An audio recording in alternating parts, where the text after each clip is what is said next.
El día de hoy tenemos los pasajes del Buen Pastor que nos ofrecen más consuelo posible, que Dios nos da perdón y vida eterna. Esto se expresa en la segunda lectura del Apocalipsis, la descripción de los 44,000, la gran muchedumbre que en la tierra sufrieron gran tribulación, pero ahora están vestidos con vestiduras blancas y con palmas en sus manos. Han pasado persecución y sufrimiento y la cruz, y ahora ya no sufren hambre, ya no sufren sed, el sol no les da bochorno. El pastor ha de llevarlos a las fuentes de aguas vivas y Dios enjugará las lágrimas de sus ojos. Unos pasajes hermosos que ofrecen gran consuelo, que nos habla del buen pastor que nos guía a la vida plena, a las fuentes de agua viva, a pastos verdes. Y esto es lo que buscamos en nuestros corazones, ser amados, ser conocidos, está en nuestra naturaleza. Hace poco estaba viendo un documental sobre un gran deportista en nuestra cultura, que ahora está jubilado, se ha retirado. Tuvo muchos problemas en su vida, pero hablaba acerca de sus comienzos cuando era niño, pobre, y hablaba acerca de ciertas personas en sus vidas de diferentes tipos de procedencias étnicas y culturales, personas que lo ayudaron mucho, y él hablaba con mucho cariño sobre esto. Pero me llama la atención cómo necesitamos eso, anhelamos eso en nuestros corazones, tener un amor entregado, personas que estén ahí por nosotros, no por lo que podamos hacer por ellos a cambio, no por interés, sino simplemente por quienes somos como personas, que nos quieren por eso. Vemos en el matrimonio, en la familia, que también tiene presente algo de ese tipo de amor del buen pastor. Es algo que absolutamente necesitamos y lo anhelamos como seres humanos. El Papa Benedicto dijo, un resumen de la fe es que es una verdad sencilla, que Dios existe y que Dios está cerca de nosotros en Jesucristo. Ese es el resumen de nuestra fe, que el Dios existe y está cerca de nosotros en Jesucristo. Y como escuchamos hoy en las lecturas, estamos en sus manos. Jesús nos dice que Él y su Padre son uno solo, que si lo vemos a Él, vemos al Padre, que Dios se ha acercado a nosotros en Jesucristo, quien sufrió y murió por nosotros. Y como digo a menudo, creo que hace falta repetirse a menudo, Dios, Jesús, a través de la encarnación, se acerca a nosotros. Y para los católicos, nosotros, esa cercanía ocurre en los sacramentos. Se acerca a nosotros en los sacramentos. Es una maravillosa oportunidad de ser transformados por Él. En el Magnificat, un pequeño libro de compañía para el año de misericordia, hay una maravillosa cita acerca de Santa Faustina, que ella había tenido un sueño y había visto a Santa Teresa en el sueño. Y Santa Faustina le pregunta a Santa Teresa si ella también sería santa como ella. Y Santa Teresa le contesta, sí, serás santa como yo, pero debes confiar en el Señor Jesús. Debes confiar más, debes creer. Y nuestra fe, por seguro, no puede reducirse meramente a doctrinas acerca de Dios. Claro que existen doctrinas y hemos de creerlas, lo que la Iglesia enseña, pero tiene que tratarse de una fe viva, tiene que estar avivada por la esperanza y la caridad, apegada a Dios. Primero que nada, esa adherencia personal a Dios, en donde nos ofrecemos a Él, en la que dependemos de Él, en la que lo buscamos y lo seguimos. Eso es lo que nos dice Jesús el día de hoy. Mis ovejas escuchan mi voz. Él es el buen pastor, quien nos habla en su palabra, en las Escrituras. Hace poco hemos estado meditando sobre la vida de la Madre Angélica y recordamos su amor por las Escrituras y sus enseñanzas. Y así como los santos y los doctores de la Iglesia nos enseñan que debemos meditar sobre la palabra de Dios en las Escrituras. Debemos pasar tiempo fervorosamente leyéndolas y poniéndolas en práctica. Dios, el buen pastor, también nos habla en los eventos de nuestra vida, nos habla a través de las personas en nuestra vida. Y sí, Él nos habla a través de la razón. Cuando usamos la razón, Dios nos dio la razón para que la usemos. El cerebro no es meramente algo que debe estar en silencio. Tenemos instrumentos que nos pueden guiar en esta vida. ¿Cómo podemos escucharlo en estas cosas? El primer punto simplemente es escuchar, estar dispuestos a escuchar, tener un corazón abierto que busque a Dios. No se trata de seguir ciegamente los impulsos, no se trata de sucumbir a la imaginación. Como ya dije, la fe y la razón nos guían para cumplir la voluntad de Dios. Al escuchar su voz, estamos tratando de escuchar al buen pastor para cumplir su voluntad, para seguirle hoy en día. Así que cuando escuchamos, esto produce ese conocimiento mutuo en donde Él dice, yo los conozco y me siguen a mí. Así pues, ese conocimiento a través de escuchar, esa amistad, produce ese sentimiento de discípulos. Y nosotros anhelamos cuando tenemos amigos cercanos, anhelamos estar cerca de nuestros amigos, avanzar juntos en la vida, beneficiarnos mutuamente del conocimiento que uno tiene. Y es una oportunidad para tal vez incluso expresar agradecimiento mutuo.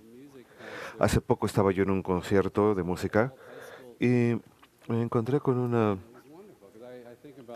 antiguo maestro de la secundaria y fue maravilloso. Me acuerdo que teníamos maestros excelentes, muy entregados, muy sacrificados, no ganaban mucho dinero, pero nos enseñaban. Y tuve la oportunidad de darle gracias por ello. Fue un gran testimonio de él, el que él ofrecía a nosotros. Así que es importante pasar tiempo con nuestros amigos y hay un beneficio mutuo en ello. Así que cuando seguimos a Jesús, esto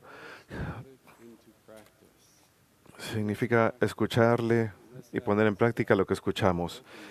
Debemos estar dispuestos a escuchar la palabra del Señor. Y Él nos dice, yo les daré vida eterna.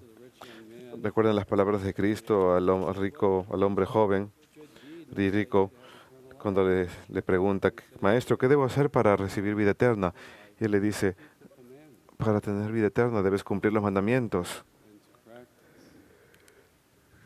El día de hoy, como el Papa Benedicto nos ha advertido, tenemos una dictadura del relativismo. Le robamos estas verdades esenciales a la vida. Les decimos a los jóvenes que no existe el bien y el mal, que no existe distinción entre el bien y el mal. Y este maestro que yo me encontré en este concierto, él nos enseñó claramente que existe un bien y un mal bien claro. Y es importante notar eso, especialmente en las universidades. Hoy en día existe ese relativismo tan grave que dice que depende de la cultura de donde uno venga o de la decisión propia de uno, de lo que uno inventa en su mente, determina el bien y el mal, en lugar de descubrir la verdad que está por encima de todos nosotros, para guiarnos que esa verdad contiene una forma moral de obrar. Existe una posibilidad heroica en la vida. Juan Pablo II nos habló de ello como el gran drama de la vida, de que hay bien y mal, hay verdad y mentira. Este concierto en donde estuve recientemente era la Quinta Sinfonía de Beethoven, y Beethoven sufrió grandemente en su vida, ya sabemos de su sordera, pero tuvo otras enfermedades físicas.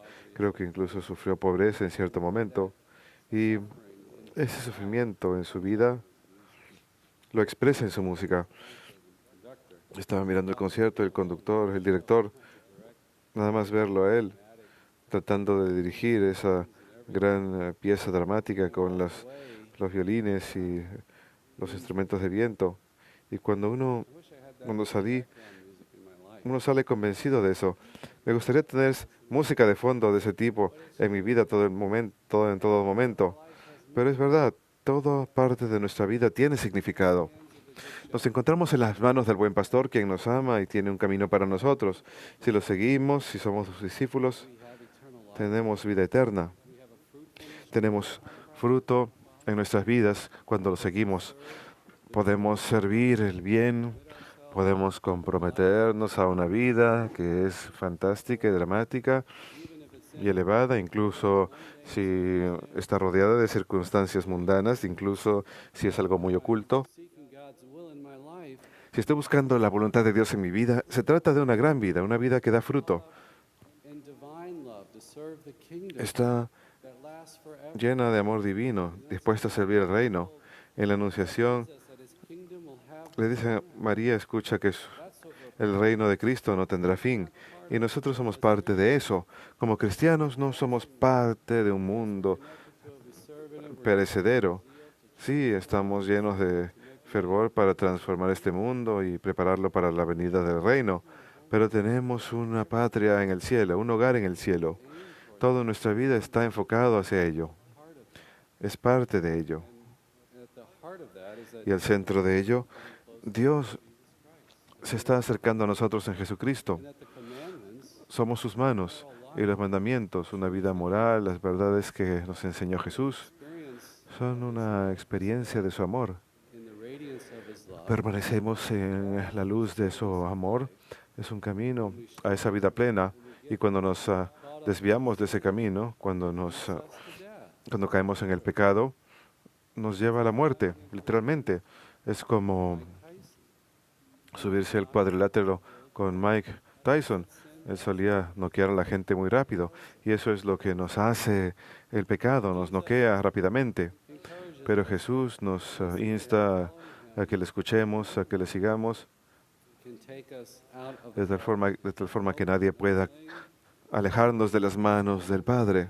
Nada ni nadie es más grande que Dios. Sin importar cuán grandes sean los reinos terrenales, sin importar qué tipo de poder tengan sobre nosotros, no son capaces de quitarnos de las manos de Dios. No pueden quitarnos de las manos de Dios. Él siempre es fiel a nosotros. Si estamos en sus manos a través de la fe y lo seguimos, estamos seguros. Nadie nos puede alejar de Él. Y en María, en la Santísima Virgen, vemos esa ternura de Dios. Vemos el catolicismo pleno de nuestra iglesia. Eso da expresión a esta enseñanza, a ese amor fiel y constante que Dios tiene por nosotros. Ella nos acoge con su corazón maternal y nos tiene cerca. Así como una madre nunca puede olvidar a su hijo, tenemos a Madre como imagen de la iglesia, la personificación de la iglesia, que nos acoge en ese abrazo maternal. Y lo necesitamos, tener un cristianismo pleno. Tenemos que experimentar ese amor de madre. Y eso lo hacemos en el corazón de la iglesia y eso lo hacemos a través de María. Dios nos ha dado ese gran don desde la cruz. Le dice a San Juan, y tu madre, le dice primero a María, ahí tu hijo. Ella recibe ese papel de tratarnos como hijos de ella, de cuidarnos, de darnos sus dones de vida eterna que Dios ganó para nosotros en la cruz. Así pues, tengamos esa convención a través de la devoción, a través de vivir una vida sacramental, a través de escuchar las instrucciones del buen pastor. Somos dirigidos por Él en esta vida, así como nos dice la segunda lectura, sin importar cuál tribulación o angustia pasemos, Él está con nosotros para guiarnos hacia la vida eterna para siempre.